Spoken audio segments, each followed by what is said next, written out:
कृष्णा। तो आज हम लेने वाले लाइट चैप्टर का ही कंटिन्यूएशन में एक और पार्ट, दैट इज व्हाट कि कॉनकेव मिरर और कॉन्वेक्स मिरर में अंतर क्या होता है और ये कौन से रूल्स फॉलो करते हैं फॉर मेकिंग रे डायग्राम्स। ठीक है, तो हम पहले देखने वाले हैं कि what is the difference between concave mirror and convex mirror ना। तो कॉनकेव मिरर और कॉन्वेक्स मिरर अंतर क्या है, ये कभी कभी 2 to 3 मार्क्स में एग्जाम में पूछा जाता है कि दोनों में अंतर क्या है। तो देखते हैं। तो कॉनकेव मिरर कैसा होता है आपको पता होना चाहिए। कॉनकेव मिरर होता है आपका लाइक दिस, इसको हम बोलते हैं कॉनकेव मिरर। और ये तो इसमें क्या है कि रिफ्लेक्टिंग सरफेस अंदर की तरफ है। किसकी तरफ है? अंदर की तरफ है। तो रिफ्लेक्टिंग सरफेस इज इनवर्ड, यानी रिफ्लेक्टिव सरफेस क्या है? अंदर की तरफ। जबकि इस केस में अगर आप रिफ्लेक्टिंग सरफेस को देखेंगे तो कहां मिलेगा आपको? बाहर मिलेगा, यानी कि ये रिफ्लेक्टिंग सरफेस ना। तो रिफ्लेक्टिंग सरफेस इज आउटवर्ड। कैसा है? आउटवर्ड ना। ये आपको मोस्टली जो इमेजेस बना के देगा वो कैसी इमेज बना के देगा? रियल एंड इन्वर्टेड, है ना। Image formed is real and inverted. ये कैसी इमेज देगा आपको? रियल इमेज बना के देगा और इन्वर्टेड इमेज बना के देगा ना। ये कैसी इमेज बनाएगा? ये बनाएगा वर्चुअल एंड इरेक्ट, यानी ये इमेज बनाएगा वर्चुअल एंड इरेक्ट इमेज बनाएगा। ठीक है, और ये क्या करेगा? वस्तु को इनलार्ज करके दिखाएगा। हाँ, इट इनलार्ज द ऑब्जेक्ट, यानी ऑब्जेक्ट जिस भी साइज का होगा उससे बड़ा करके दिखाएगा। लेकिन हर केस में ऐसा नहीं होगा, सिर्फ एक केस में आपको देखने को मिलेगा जहां पर ऑब्जेक्ट को बड़ा करके दिखा रहा है और इसकी उसी प्रॉपर्टी का उपयोग किया जाता है चीजों को बड़ा करके देखने के लिए। कहां पर भी हम देखेंगे उसको। ठीक है, और ये क्या दिखाएगा आपको? ये हमेशा इमेज दिखाएगा आपकी छोटी। क्या दिखाएगा? हमेशा इमेज छोटी। इट फॉर्म्स या इट फॉर्म्स स्मॉल इमेज। कैसी इमेज बनाएगा? स्मॉल इमेज बनाएगा, है ना। और ये क्या बनाएगा? इट एनलार्ज द ऑब्जेक्ट, या कह सकते हो कि इमेज बड़ी होगी ऑब्जेक्ट के मुकाबले। अगर ये इमेज को बड़ा करके दिखाता है तो कहां कहां पे इसका प्रयोग किया जाता होगा, है ना। तो इसका पहला अर्थ, एक चीज और, क्योंकि ये लाइट को क्या करता है? इकट्ठा करता है, इसलिए इसका एक नाम और है कन्वर्जिंग मिरर। क्या नाम है? Converging mirror. कन्वर्जिंग मिरर क्यों बोला जा रहा है इसको? क्योंकि जितनी भी लाइट यहां पड़ेगी वो सारी कहां करेगा? ये इकट्ठी कर देता है। क्या कर देता है? इकट्ठी करेगा। कहां पर? फोकस पे ना, जहां भी लाइट पड़ेगी तो करेगा? इकट्ठी करेगा। तो क्योंकि लाइट को क्या करता है? इकट्ठा करता है, इसलिए इसका एक नाम क्या है? Converging mirror. और ये लाइट को क्या करेगा? फैलाता है। क्या करता है? फैलाता है। तो इसलिए इसका एक नाम क्या है? डाइवर्जिंग मिरर, है ना। Diverging mirror. तो कहां कहां पे इसका उपयोग किया जाता है देखते हैं। अच्छा, और क्या? ये चीजों को बड़ा करके दिखाता है और ये चीजों को क्या दिखाएगा? छोटा करके दिखाएगा। ठीक है, और इमेज कैसे बनाएगा? Virtual and erect. ठीक है, तो कहां कहां इसका उपयोग होता है? पहले इसका देखते हैं कॉनकेव मिरर का। तो ये चीजों को बड़ा करके दिखाएगा, ऑब्वियस सी बात है। तो इसका पहला यूज होता है जिम में, है ना। और कहां? शेविंग मिरर, है ना। हालांकि हमारे घर में तो हमारे घर में सिंपल वाला होता है, लेकिन जो अच्छी क्वालिटी के सलून्स वगैरह होते हैं वहां पर ये लगा रहता है। ठीक है, शेविंग मिरर हो गया। और कहां पे? सोलार फर्नेस, जहां पर लाइट को फोकस किया जाता है, वहां पर भी इसका उपयोग किया जाता है ना। लाइट पड़ेगी और बीच में इकट्ठा करता है, उस हीट के द्वारा कुछ हम थर्मल पावर प्लांट चला रहे होते हैं या कोई ना कोई ऐसा प्लांट चला रहे हैं जिससे हमें क्या होता है? उपयोग होता है। तो बहुत सारे मिरर लगे होते हैं, सब मिरर पर रिफ्लेक्शन पड़ता है और सारी लाइट एक ही पॉइंट में क्या करती है? फोकस होती है और उसका हम पॉजिटिवली उपयोग कर पाते हैं। ठीक है, और ये कहां होता है? इसका बहुत बड़ा यूज अगर मैं बताऊं आपको, क्योंकि ये बहुत बड़े एरिया को छोटे से जगह में दिखाएगा। क्योंकि इमेज कैसे बना रहा है? स्मॉल इमेजेस बना रहा है, तो बहुत बड़े एरिया को छोटी जगह में दिखा देता है। तो इसको कहां देखा आपने? मेट्रो स्टेशन गए हुए आपने फोटो भी खिंचवाई होगी, उसके साथ शायद हो सकता है मिरर में, है ना। तो देखेंगे मिरर कैसा लगा रहता है ना। और पूरा आपको रेलवे स्टेशन दिख रहा होता है, पूरा का पूरा दिख रहा होता है, तो वहां लगा होता है। और कहां लगा होता है? पार्किंग एरियाज में, कि जो गार्ड है वो एक जगह बैठ के पूरे एरिया में कर सकता है, नजर रख सकता है। तो यहाँ पे बैठ रहा है गार्ड, यहाँ बैठ जाता है, यहाँ लगा होता है मिरर, देखता है कि कौन कहाँ होगा। ओ ये हो रहा है लाइक दिस, ऐसा एक्टिविटीज क्या करता है? वो नजर रखता है। और कहाँ यूज होता है? बहुत इंपॉर्टेंट, रियर व्यू मिरर, है ना। यानी गाड़ियां जो होती हैं, गाड़ियों के साइड में मिरर लगे होते हैं, वो रियर व्यू मिरर होते हैं। बाइक हो, ऑटो हो, कार हो, ट्रक हो, उनके साइड में क्या रहता है, रियर व्यू मिरर, कि पीछे कौन सी गाड़ी आपके पास आ रही है, आपसे कितनी दूरी पर है, ताकि आप उसके अकॉर्डिंग टर्न ले सके, स्पीड अप कर सके, स्लो कर सके, उसके अकॉर्डिंग आप देख सकते हैं। तो ये बहुत इंपॉर्टेंट होता है ना।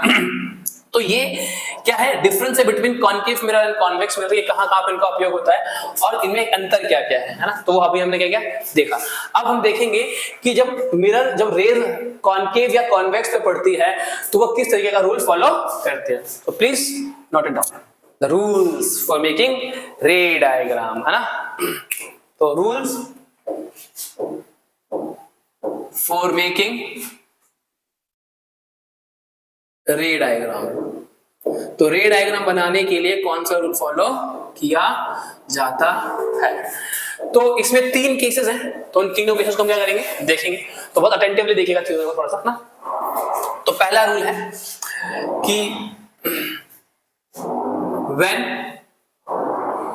अ ray is coming parallel to principal axis, parallel to principal axis, ठीक है। अब ये प्रिंसिपल एक्सेस क्या होता है उसको समझिए जरा। तो पहले हम एग्जांपल लेते हैं कॉनकेव मिरर की। तो ये कॉनकेव मिरर है और ये है प्रिंसिपल एक्सेस। प्रिंसिपल एक्सेस बोलते हैं जो फोकस, पोल और रेडियस ऑफ कर्वेचर को जो लाइन ज्वाइन करती है उसको हम बोलते हैं प्रिंसिपल एक्सेस। यानी a line which joins principal axis, focus and centre of curvature, उस लाइन को हम क्या बोलेंगे, प्रिंसिपल एक्सेस बोलते हैं, ठीक है। और ये जो एमएन है ये क्या कहलाता है, कर्वेचर। कितना कर्व है मिरर, ये कर्वेचर, कुछ ये कर्वेचर ना, तो कितना कर्व है मिरर उसको हम बोलते हैं कर्वेचर। क्या बोलते हैं, कर्वेचर। तो अगर a ray of light is coming parallel to principal axis, यानी कोई लाइट है या कोई रे है जो प्रिंसिपल एक्सेस के पैरेलल आ रही है, ये पैरेलल है, दोनों लाइन क्या है, पैरेलल है। तो पैरेलल होगा तो यहां पे क्या होगा, रिफ्लेक्शन। तो रिफ्लेक्शन के बाद लाइट फोकस से जाएगी, कहां से जाएगी, फोकस से जाएगी, यस। तो अगर लाइट पैरेलल आ रही है प्रिंसिपल एक्सेस के, तो after reflection it goes from focus, है ना। तो क्या होगा इसका, इसको अगर मैं कंटिन्यू करूं, if when a ray is coming parallel to principal axis goes to focus after reflection, ठीक है। तो ये तो कॉनकेव का हो गया। कॉन्वेक्स में कैसे होगा उसको भी समझते हैं। ये समझ में आया ना, पैरेलल आएगी तो फोकस जाएगी, ठीक है। अब कॉन्वेक्स में कैसा होता है वो समझिए। कॉन्वेक्स में तो यहां पे पेंट हो रखा है ना, और एक लाइन जो पोल, फोकस और रेडियस ऑफ कर्वेचर को ज्वाइन करते हैं। तो लाइट यहां से नहीं आएगी, यहां से आएगी। यहां पे क्या है, शाइनी पार्ट है। तो लाइट पैरेलल आई, तो ऑब्वियसली बात है लाइट अब मिरर को तो क्रॉस करेगी नहीं, या मिरर के अंदर तो जाएगी नहीं, क्योंकि लाइट का रिफ्लेक्शन दूसरी साइड होने वाला है। तो ये फोकस से कैसे जाएगी, तो हम क्या करेंगे, हम ये अज्यूम करेंगे कि लाइट फोकस से ही जा रही है, और ऐसा होता ही है, और उसी डायरेक्शन में ये रिफ्लेक्ट हो जाएगी इधर।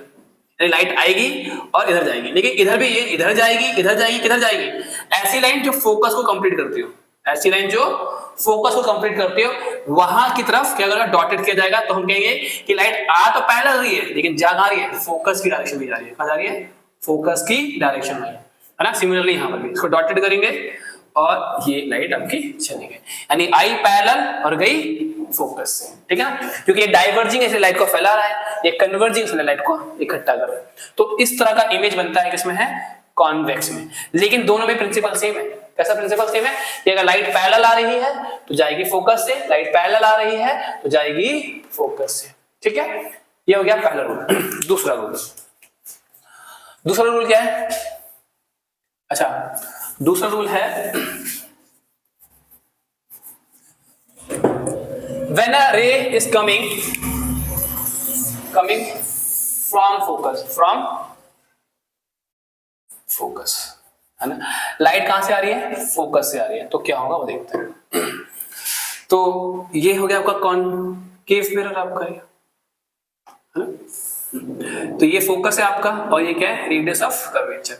तो लाइट अगर फोकस से आई तो जाएगी कैसे, पैरेलल टू प्रिंसिपल एक्सेस, अगर लाइट ऐसे आएगी फोकस से तो जाएगी प्रिंसिपल एक्सेस से, ठीक है ना। तो लाइट चाहे ऐसे आए तो भी प्रिंसिपल एक्सेस जाएगी, चाहे ऐसे आए तो भी प्रिंसिपल एक्सेस से ही जाएंगे, है ना। कॉन्केव में भी ऐसा, कॉन्वेक्स में भी ऐसा फॉलो होता है, यस वो भी फॉलो करेगा, वो थोड़ा अलग थोड़ी है, एक ही भाई है बस, नेचर थोड़ा सा अलग है ना। तो ये क्या है फोकस और ये क्या है रेडियस ऑफ कर्वेचर। तो हाँ एक लाइट ऐसे आ रही है, ये आई लाइट है ना, तो क्या सीन हो रहा है, ये ऐसा लग रहा है कि फोकस से आ रही है, तो जाएगी कैसे पैरेलल। अब यहां तो जाएगी नहीं लाइट क्योंकि पेंट हो रखा है, तो लाइट पे जाना पड़ेगा पैरेलल टू प्रिंसिपल एक्सिस।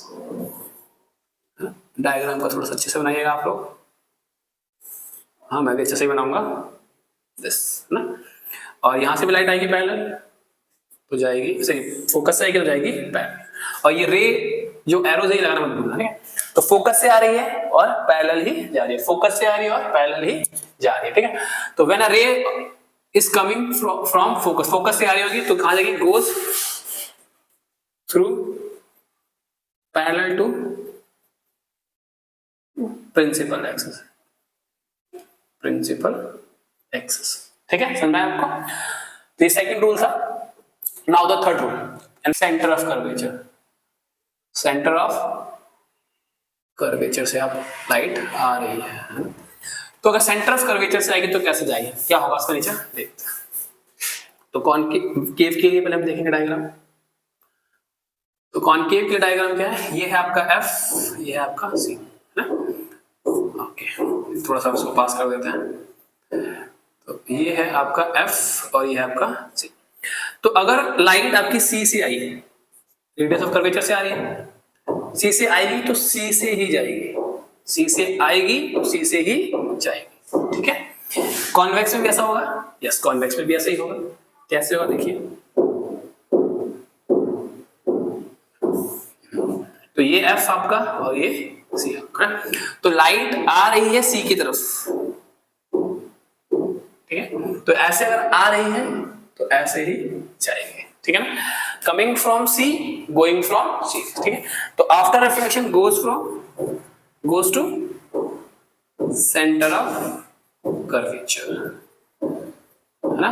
तो आज हमने देखे 3 रूल्स बेसिकली ना, कि लाइट अगर पैरेलल आ रही होगी तो फोकस से जाएगी, फोकस से आ रही होगी तो पैरेलल जाएगी, सी से आ रही होगी तो सी से ही जाएगी, ठीक है। तो ये 3 बेसिक रूल है जो रे डायग्राम फॉलो करता है कॉनकेव के लिए और कॉन्वेक्स के लिए, ठीक है ना। तो ये 3 रूल बेसिक समझ लीजिएगा। जब हम नेक्स्ट वीडियो अपलोड करेंगे the image form by concave mirror और कॉन्वेक्स मिरर, तो उसमें हम इसको यूज करेंगे। जब तक आपको ये नहीं आएगा तब तक उसमें बहुत कंफ्यूजन रहेगी, अब बच्चों को रे डायग्राम में बहुत कंफ्यूजन रहती है ना। तो प्लीज मेक श्योर कि ये जो रूल्स हैं, 3 रूल्स जो बताए गए हैं, इसको आप अच्छे से समझ लें, याद कर लें, ताकि हम नेक्स्ट वीडियो में इमेज फॉर्मेशन कर रहे हैं तो उसमें आपको दिक्कत ना आए, ठीक है।